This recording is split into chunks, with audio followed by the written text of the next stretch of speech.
about is Jesus irrelevant? Now imagine you've got your day off, you're an average student in Bath, you've got your day off and you think, what am I going to do today? I want to have a fun, I want to have an interesting day, lots of options, what am I going to do? I don't suspect that for any moment you think, I know what I need to do. I need to go and speak to a Christian and ask them, what would Jesus do on his day off? How would he enjoy his day? That kind of thought process probably wouldn't happen in your mind. Or what about bigger decisions? Sooner or later you're going to have some very big decisions to make. You've got decisions now about the kind of modules you're going to choose to do on your course. You've got decisions about what career path you want to go down, about where you want to live. And I'd be surprised if many, or if indeed any, of the students at Bath, the average student at Bath, would stop and think, I wonder what Jesus thinks about those decisions. So the question, is Jesus irrelevant to people living in Bath? Well, in one sense, evidently, yes. You know, it's people and students at Bath seem perfectly able to get through life without reference to Jesus. And kind of see why, because as a society, there's an argument to be made that we've grown up over the years. In the past, there was an obvious need for religion and for Christianity. It provided direction, it provided a moral basis and a structure to life. But now that we've made so much progress in the disciplines of science, sociology, mathematics, psychology, and so on, well, Christianity, Jesus, can't offer us anything that we can't get elsewhere. This was summed up a little bit by Steven Pinker, an evolutionary psychologist. In an article he wrote for the New Statesman, he put it like this: the worldview that guides the moral and spiritual values of an educated person is the worldview given to us by science. It's probably fair to say that most people at Bath are educated, and so it's probably fair to say that Jesus is therefore irrelevant. And yet, there is a problem with this view. Around the world, over 2 billion or so people would claim some kind of affiliation to Jesus. But belief in Jesus may be rapidly declining in our country, but it is rapidly expanding in most parts of the world outside of Europe. Now what do you do with that? Well, one prominent view, and it's called secularization theory, argues that as societies develop economically and scientifically, then religion will decline. Religious belief will decline. And the implication of this theory is that we in the West, here in Bath, are just that bit more developed than these other countries. And when they catch up, when they become a bit more educated, then they'll change their views on God and Jesus and leave those beliefs behind. That's secularization theory, a very popular theory in some academic circles. But apart from that being an incredibly arrogant position, the facts don't support it. Allegiance to Jesus Christ is expanding in some of the largest economies and most scientifically advanced countries in the world. Korea, China, Brazil. These countries are full of people who are educated and yet still think Jesus is relevant. I'm educated. I went to York University. Maybe you disagree, but I'm educated. Plenty of people here who are educated and still think that Jesus is vitally relevant. So maybe we're missing something in the West. Maybe Jesus is more relevant than we think. And I want to suggest 2 ways in which Jesus is incredibly relevant to life. First of all, I want to suggest that Jesus is culturally relevant. Now what I mean is that there are a number of key cultural values that have their roots in Jesus and his teaching. Now it's a big statement, so let me try and back it up. Take what is perhaps the most central and fundamental value that I imagine most people in Bath would hold to: the inherent dignity and worth of every human being. And from that core value flow so many other key values: equality, individual liberty, liberty of thought and speech, democracy, justice, fairness. And where did that view that each and every human being has inherent dignity and worth come from? Is it something we've always thought as a human race? Is it something we're just kind of born with, it's just there? Or perhaps not. There's a growing number of academics and sociologists and historians who argue that a belief in the inherent dignity and worth of every human being actually has its source in Jesus. Luc Ferry, a French philosopher at the University of Paris and a big supporter of secular humanism, so he's not sympathetic to Christianity. He wrote a historical overview of philosophy called A Brief History of Thought. And he included a chapter on Christianity, and he wrote this. In direct contradiction to Greek thought, Christianity introduced the notion that humanity was fundamentally identical, that men were equal in dignity, an unprecedented idea at the time, and one to which our world owes its entire democratic inheritance. It's not just Luc Ferry saying that. The British philosopher and former fellow at Oxford University, Larry Sidentop, he recently wrote this highly acclaimed book, kind of covering the origins of Western liberalism. And in it he shows that our core values of equality, liberty and dignity come from the teachings found in the Christian New Testament. It wasn't always this way, is the point he's making. We didn't just stumble across the idea that humanity is equal. It was given to us by the teaching and example of Jesus. There's an academic research body in China called the Chinese Academy of Social Sciences. And this body was tasked with looking into why the West saw such success in relation to the rest of the world. They examined historical reasons, political reasons, economic reasons, but their conclusion was that Christianity made the difference. They said this: the Christian moral foundation of social and cultural life was what made possible the emergence of capitalism and then the successful transition to democratic politics. We don't have any doubt about this. It's very striking, isn't it? Secular philosophers and organizations funded by the Chinese Communist state come to the same conclusion. Christianity provided key foundational values to Western culture. Values which enabled countries like our own to develop it in the way that they have. And that's what I mean by saying Jesus is culturally relevant. Now look, of course, that doesn't prove anything in one sense. That doesn't mean you must change your mindset and orientate your life around Jesus. But on the other hand, it must make you think.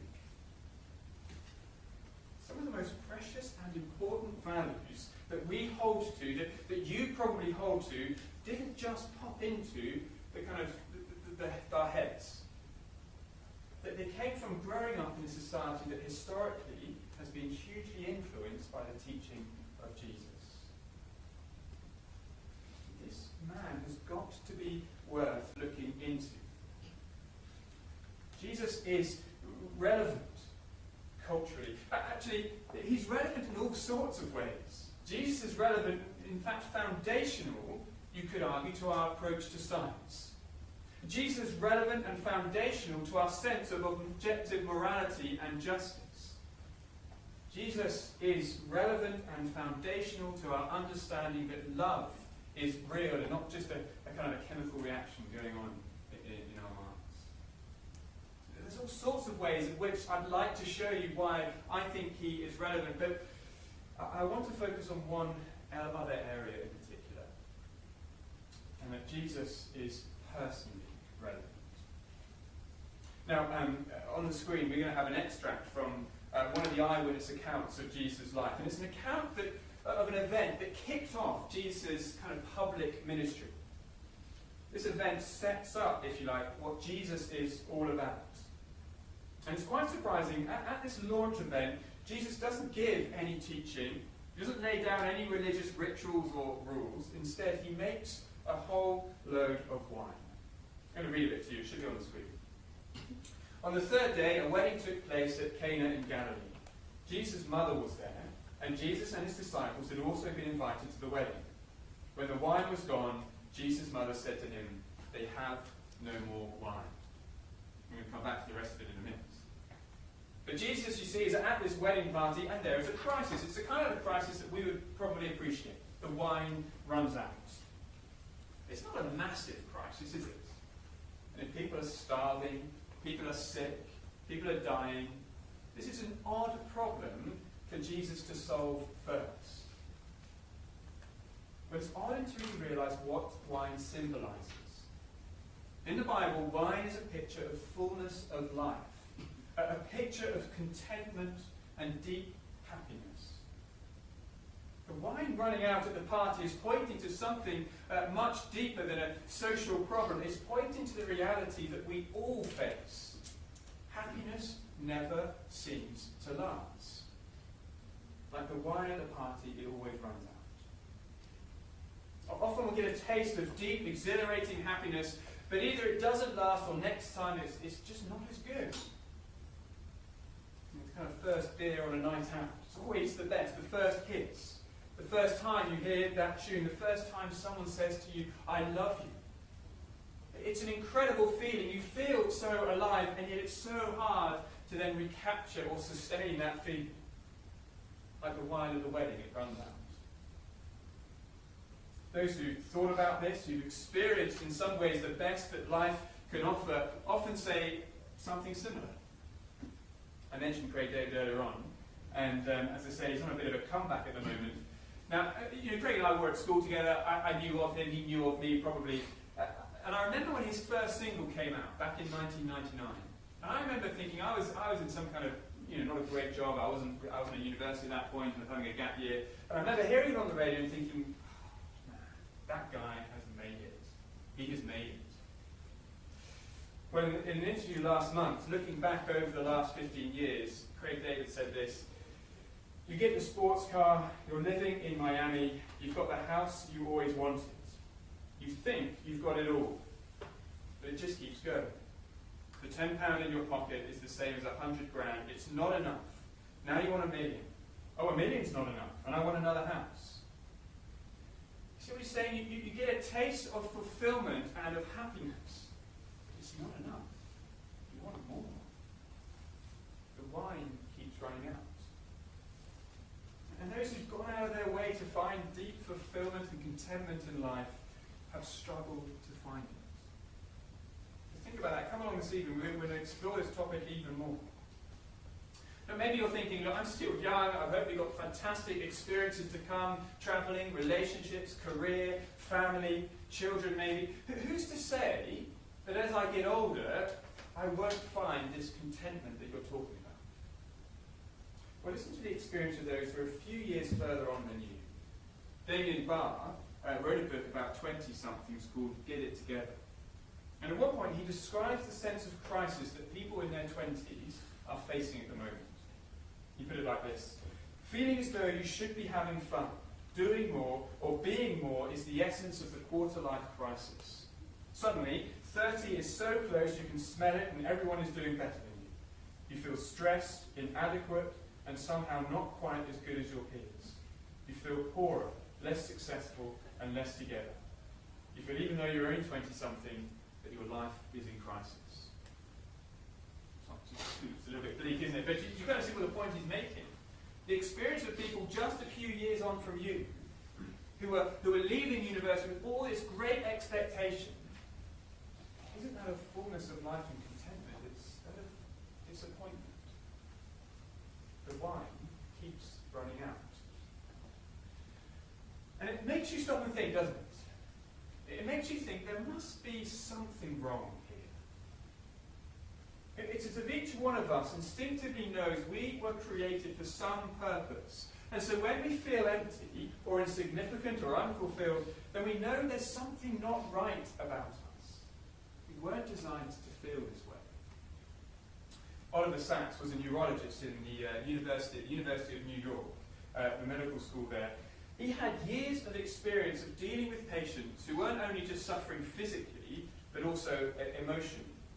And in his book, Awakenings, it led him to make this incredible point. He writes, for all of us have a basic, intuitive feeling that once we were whole and well, at ease, at peace, at home in the world, and then we lost this primal, happy, innocent state and fell into our present sickness and suffering. We had something of infinite beauty and preciousness, and we lost it, and now we spend our lives searching for what we have lost. We spend our lives searching for what we have lost. And Jesus would agree. In the conversations Jesus has after this wedding party, he makes clear that we were made to find meaning and fullness in life. And we were made to find it in the God who created us. Now look, the Christian God is not some kind of static presence or depersonalized force. The Christian God is a community of persons. Father, Son, and Holy Spirit. And that means at the heart of the universe is a God of relationship and love. And we were made to be part of that. But our failure to acknowledge God means we're no longer connected to Him. We're no longer connected to the one who is the source of all goodness and life, and that has consequences. Consequences now, we don't experience life as we should. Happiness, contentment, they're always just beyond our grasp. The wine keeps running out. And there are consequences for the future. When we die, we will be eternally cut off from the God who is the source of goodness and life. The wine keeps running out because we've lost something. We've lost connection with the God who created us. And it's that crisis that Jesus has come to deal with. Let's just look what happens next in that account, if we can get the next slide. I'm not sure that's the right one, actually. Is it? Let's take it from verse 6 at the bottom there. Nice one. Let's go from there. Nearby stood 6 stone water jars, the kind used by the Jews for ceremonial washing, each holding from 80 to 120 litres. Jesus said to the servants, "Fill the jars with water," so they filled them to the brim. Then he told them, "Now draw some out and take it to the master of the banquet." They did so, and the master of the banquet tasted the water that had been turned into wine. He didn't realize where it had come from, that the servants who had drawn the water knew.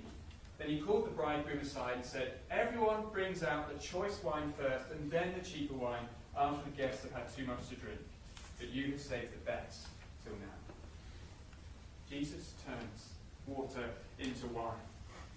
And look at the quantity of it. If you do the sums, it works out at about 480 litres of wine. That's getting on for 640 bottles. You know, how long is this wedding going to last? At our wedding, we had about 130 guests. We had about 30 bottles of wine and some beer as well. 640 bottles. This wine could go on for weeks. The wedding could go on for weeks. What Jesus produces here is an unnecessary abundance of wine. And it's not just the quality, it's not just the quantity, it's the quality as well. Look what the bridegroom says when he tries Jesus' wine. Everyone brings out the choice wine first, and then the cheaper wine after the guests have had too much to drink. But you have saved the best till now. Jesus produces 640 bottles of the finest wine. And at first you think that this is all a little bit odd. This is Jesus' opening statement about who he is and what he has come to do. He doesn't heal anyone, he doesn't lay down any laws, he just makes lots and lots of very good wine. But when you remember that wine is the symbol of life and fullness and joy, it begins to make sense, doesn't it? You see what Jesus is saying as he launches his public campaign. I have come to bring life, fullness, and joy in abundance. You want pleasure, you want happiness, you want meaning, I can give it to you in quantity and quality that you could never imagine. And if you read on through this account, in fact it's from these books in front of you, you will see Jesus doing that in the lives of countless people. He meets the outcasts, the prostitutes, the broken, the rich, and the poor, and encounter after encounter, Jesus reconnects these people to God, and he reconnects them to life. Jesus shows us that at the heart of the universe is a God in community, Father, Son, and Spirit. That means at the heart of the universe, what we were made for is love and a relationship and deep, lasting joy with this God. And Jesus promises to reconnect us to this God, to ultimate love, ultimate joy, and ultimate life. Now, don't just hear me. This is not a promise that life will be perfect if you start following Jesus, but it is a promise that you will find contentment in the frustration of life, that you will find joy in the sadness of life, that you will find hope in the suffering of life. But as I finish, maybe you're not convinced, and that's fine. But all I ask you to do is look out for the tension in your life. The tension that comes when the wine runs out, and you wonder whether maybe there is something profound missing in your life. The author and radio presenter Richard Holloway, who doubts the existence of God, he recognises that tension in his life. And he writes this: "This is my dilemma. I am dust and ashes, frail and wayward. Dust I am, and unto dust I shall return." There is nothing more. That's all I am, just dust. But there is something else in me. Dust I may be, but troubled dust. Dust that dreams, dust that hopes for something greater. So my life is a tension between dust and glory. You will feel that tension at times in your life. My challenge to you is not to ignore it, but to examine it. And examine the claims of Jesus and see whether what he says can be the thing that resolves that tension. That he can reconnect you to the God who made you. Some of you have been coming throughout this week to all these different events, and it might be that you feel, look, do you know what, I'm convinced by some of this. And so my encouragement to you is, we're going to talk about these in a moment, but on that feedback form that you've got in front of you, is tick the tell me more box. And examine that tension, and examine the claims of Jesus, and see whether he really is the one who can restore you to the life